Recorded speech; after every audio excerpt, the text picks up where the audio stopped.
Hello guys, namaste and welcome back to another video. So the match day 2 in the Premier League has come to an end. It has been a fascinating weekend. बहुत अच्छे matches देखने को मिले, बहुत close matches भी देखने को मिले एंड ऐसे भी मैचेस देखने को मिले जहाँ पे एक टीम ने अटरली डोमिनेट किया है दूसरी टीम को. सो या let's get through the 10 matches. First match was played between West Ham versus Chelsea, which was at West Ham home ground, and West Ham really started the game well. Lucas Paqueta scored an absolute banger, but from there on they just switched off, and Chelsea was the one who dominated the entire 90 or I would say the 80 minutes of the game. Chelsea were on top. Chelsea का momentum बहुत अच्छा था and जिसके साथ West Ham cope up ही नहीं कर पा रही थी. Chelsea were dominating them in the defence in the second ball. Midfield में उनके प्लेयर्स ने बहुत अच्छा खेला. उनका जो फॉरवर्ड के जो लिंकअप प्ले था was really fantastic and Chelsea overturn the 1-0 deficit and they won the match with score line of 5-1. Enzo Fernandez का अच्छा गेम था. एस्टेवाओ का बहुत अच्छा गेम था. ही assisted Enzo Fernandez beautifully and I would like to mention Liam Delap, who actually failed to score but was really beautiful, really critical in their link-up play moving forward. I think so. That is what Chelsea were looking for when they signed him. Special mention to Marc Cucurella, who has been brilliant, has been performing for them, for last 2 seasons. बहुत अच्छे player है, consistent रहते हैं, उनका form बहुत अच्छा चल रहा है. And yeah, he played another banger, I would say. So yeah, Chelsea won the game with a scoreline of 5-1. Second match was played between Manchester City and Spurs. And यार हर team का ना एक kryptonite team होती है and man city की वो team है स्पर्स. अगर हम पास की बात करें तो मेरे को 2019 का यूसीएल सेमीफाइनल याद आ रहा है जहाँ पे Lucas Moura kicked Man City out. Then last season की अगर हम बात करें तो Spurs finished 17th, one position above relegation zone. It was their worst season but they still manage to beat Man City and they did it very फॉर्मिडेबली.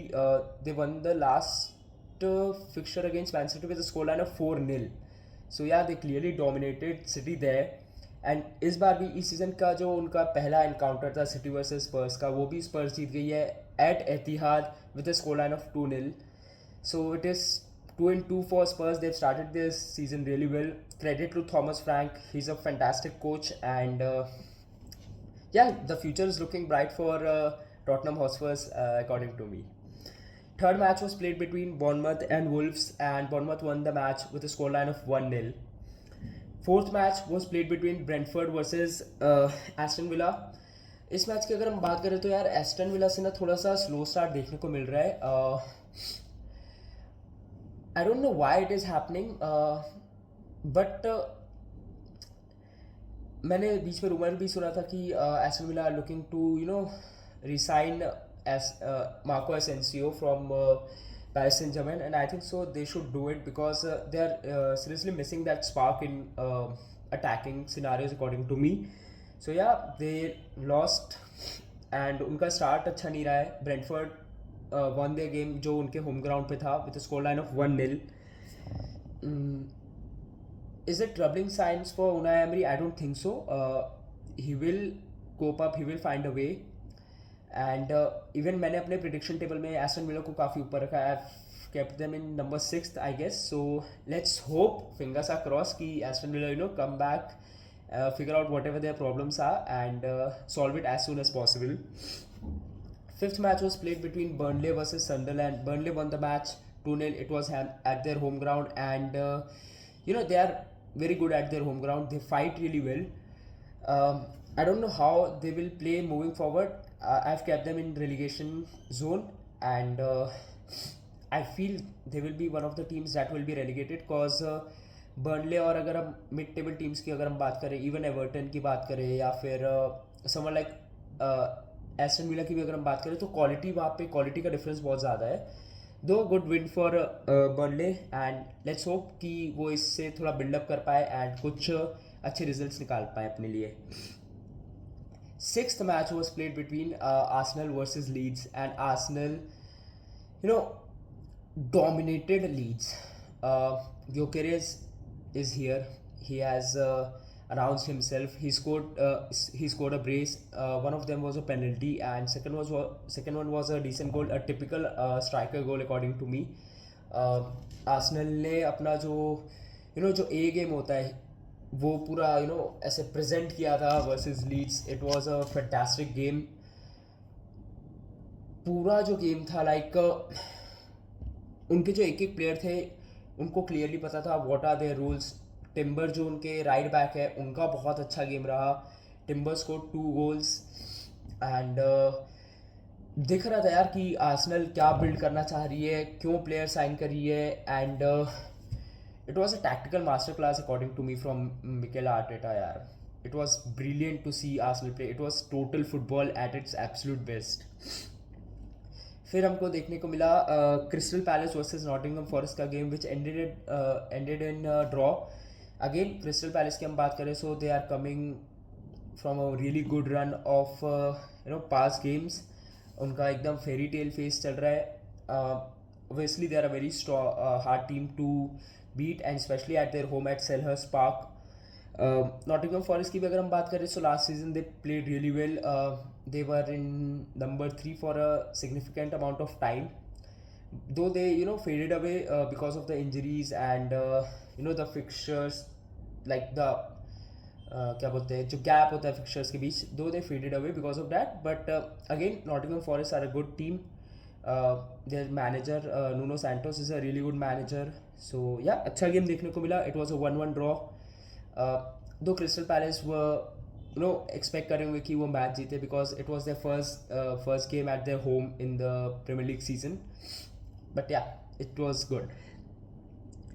8th match जो था वो था एवर्टन वर्सेस ब्राइटन के बीच. And इस match में यार again Jack Grealish failed to score but he assisted both the goals and he was at his absolute best. क्या flawless game खेला है जैक ग्रिलिश ने. जैसा हमको उनसे एस्टन विला डेज में देखने को मिलता था वैसा उन्होंने गेम खेला. एंड बहुत अच्छा लगा यार. मतलब जैक ग्रिलिश को अच्छा खेलते हुए देख बिकॉज उनका लास्ट सीजन उतना अच्छा नहीं था. He was on the bench for most of the time. Docu was playing ahead of him in the man city team obviously. And अब जब से वो लोन स्विच लिए एवर्टन में उन्होंने अपने आप से बहुत एक्सपेक्ट किया होगा. मैं उनसे बहुत ज़्यादा अच्छा एक्सपेक्ट कर रहा था and he did play really well. अब let's see how things goes. I am expecting him to score at least 10 goals and 10 assists in this Premier League season. Fingers are crossed. And Everton की तरफ से भी एक decent start रही है. They have got their first win of the season. Let's see कहाँ तक जाते हैं. मैंने उनको अपने प्रिडिक्शन टेबल में नंबर 10th में रखा है if I am not wrong. Number 10th या 11th में या. So let's see. 9th match जो था वो था फुलहम वर्सेस मैनचेस्टर यूनाइटेड का. मैंने पहले वाले वीडियो में भी कहा था I am expecting a lot from Manchester United. According to me Manchester United Arsenal के अगेंस्ट ज़्यादा अच्छा खेली थी compare to Fulham. I know Craven Cottage is not a easy ground to play in but यार you had your chances. Bruno missed a penalty and मतलब मैं मुंह से गाली निकलने वाली थी. मतलब बहुत ज़्यादा इजी था ब्रूनो के जैसे. मतलब ब्रूनो के लेवल का जो प्लेयर है उनसे हम एक्सपेक्ट करते हैं कि वो पेनल्टीज़ को कन्वर्ट करे. सेट पीसेस में he is really good. Corners लेते हैं, फ्री किक्स लेते हैं. पेनल्टीज़ में he has been really good for Manchester United and I was really expecting him to at least hit in the target but obviously बहुत wayward shot मारा उन्होंने. या miss chances again. Nerves according to me. I don't know Bruno के nerves होंगे. Second chance जो मेरे को याद आ रहा है वो था कूनिया का and it was in the I think so it was with in the first 10 minutes of the game. Cunha ने पोस्ट हिट किया था and it was really a good shot. Unlucky but again you have to convert these chances यार ताकि आप away game जीतो. क्योंकि away में आप किसी भी प्रीमियर लीग टीम से away Khelo it isn't easy for any one. Even man city के लिए बर्नले जाके खेलना भी ईजी नहीं होता है. तो अगर आपको अवे में जब भी चांसेस मिल रहे you have to convert them. क्योंकि वैसे चांसेस बार बार आते नहीं है and that is exactly what we saw. Second half की अगर हम बात करें तो फुलहम ने अपना गेम बहुत इम्प्रूव किया, दे अब दे एंटे and they were brilliant in the second half यार। उन्होंने फिर मैनचेस्टर यूनाइटेड को डोमिनेट किया है actually in the second half. उन्होंने बहुत अच्छे अच्छे शॉट्स लिए, उनके भी बहुत अच्छे अच्छे चांसेस बने, they could have won the match at one point. But again यार, मैनचेस्टर यूनाइटेड से मैं बेटर एक्सपेक्ट कर रहा हूँ and I am hoping to see that from United in the future. 10th match and last match was played between Newcastle versus Liverpool. The two teams, जो आजकल media में बहुत दिखाई जा रही है because of the Alexander Isak transfer saga. Match was played at St. James Park in Newcastle and it started really well for Liverpool. They dominated the initial half. 2-0 था score and Gravenberch and Ekitike was their scorer. But then tragedy struck for Newcastle. Anthony Gordon को एक foolish challenge out से really मतलब need नहीं थी उस challenge की. एक ख़राब चैलेंज के कारण उनको डायरेक्ट रेड कार्ड दिया गया एंड फ्रॉम देयर ऑन ऐसा लग रहा था यार अब लिवरपूल तो एकदम ऐसे स्टीम रोल करके निकल जाएगी बिकॉज दो Liverpool were playing away but किसी भी टीम के लिए 10 मैन के साथ compete करना even against a team like Liverpool वो ईजी नहीं होता है. But what we saw in the second half was actually football. That was football. I cannot explain it in other words. I don't have the adjectives for that. But what happened in the second half was football. So second half started with Newcastle. Obviously they were playing from the back, but they were playing on the counter. And as we know, the team has the quality. They have the quality players to overturn any deficit, and that's exactly what they did. Bruno Fernandes scored their first goal in the 57th minute and उसके बाद भी I think so it was from there on जहाँ से Liverpool were like थोड़ा सा उनके दिमाग में ऐसे डाउट आ रहा था. लिवरपूल अपना एब्सोल्यूट बेस्ट में नहीं खेल पा रही थी. न्यूकासल वर डिफेंडिंग रियली वेल, अटैक कर रहे थे, सेकेंड बॉल जीतने की कोशिश कर रहे थे हर बार and they did actually even at certain phases they really did. और चांसेस भी मिले थे न्यूकासल को and they found their second goal.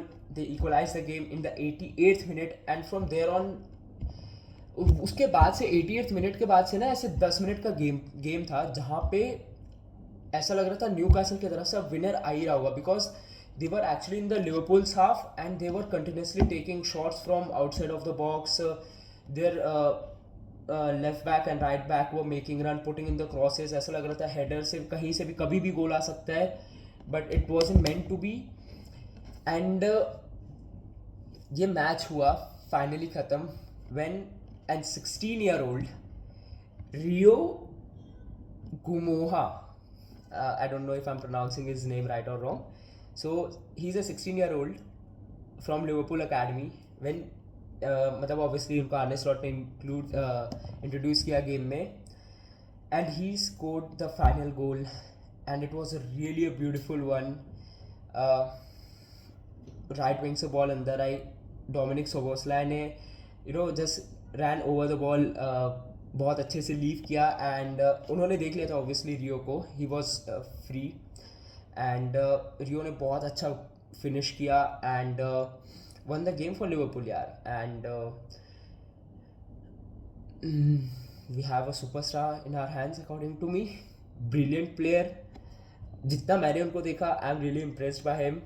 I wouldn't go as far as comparing him to Lamine Yamal, but obviously he's an amazing talent and let's see how things goes with him. Obviously he'll get more chances moving forward in this season.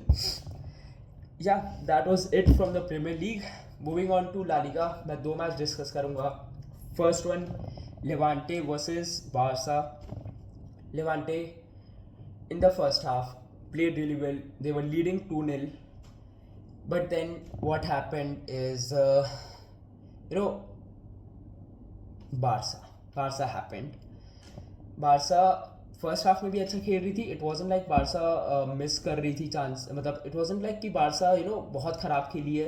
They were creating chances though they were missing chances but in the second half वो थोड़े से और clinical हो गए. देर run sorry game में उनके spark आ गया and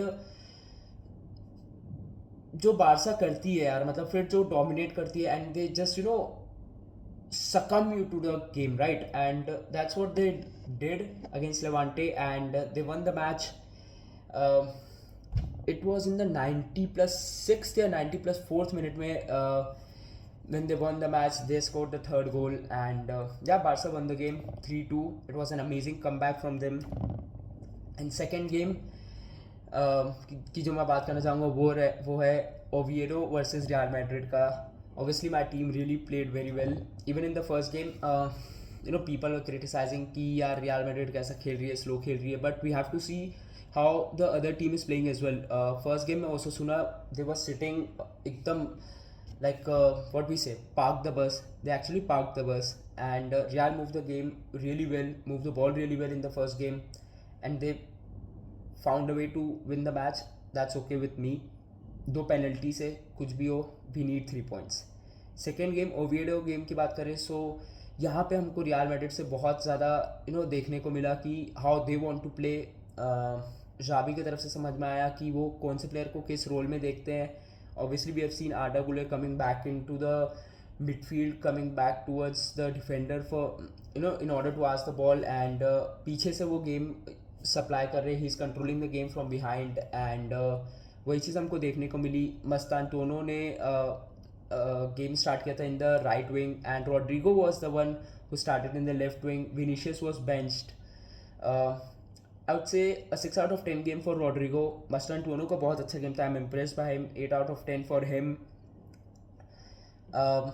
Mbappe, best player in the world, scored a brace, and 60th या 70th मिनट में Vinicius was introduced, and it was like Vinicius ने जो बेंच किया है ना, उसको पर्सनली ले लिया था. जावी ने जो उनको बेंच किया था उसको पर्सनली ले लिया था, एंड जो उन्होंने 20-25 मिनट खेला है यार, इट वॉज रियली अमेजिंग यार. मतलब it was like Vinicius at his absolute best, making the runs, dribbling perfect, passing perfect, link up play with Mbappe और Carreras the left back, perfect, and he topped it with a goal as well, जो कि उन्होंने मारा 90+2 minute में.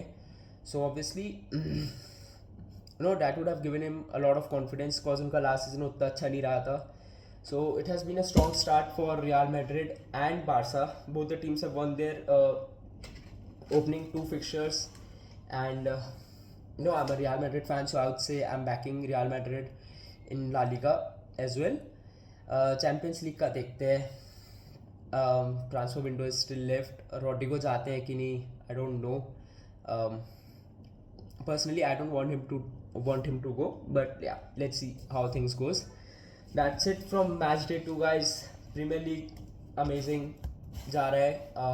Match day 3 में भी हमको बहुत अच्छे अच्छे मैचेस देखने को मिलेंगे, which will be starting on 29th or 30th of August. So yeah, I'll be here informing you guys about the match, about the outstanding performances from the team and all. That's it from me guys. Please like, share, subscribe, and click the bell icon for all the latest updates. Thank you.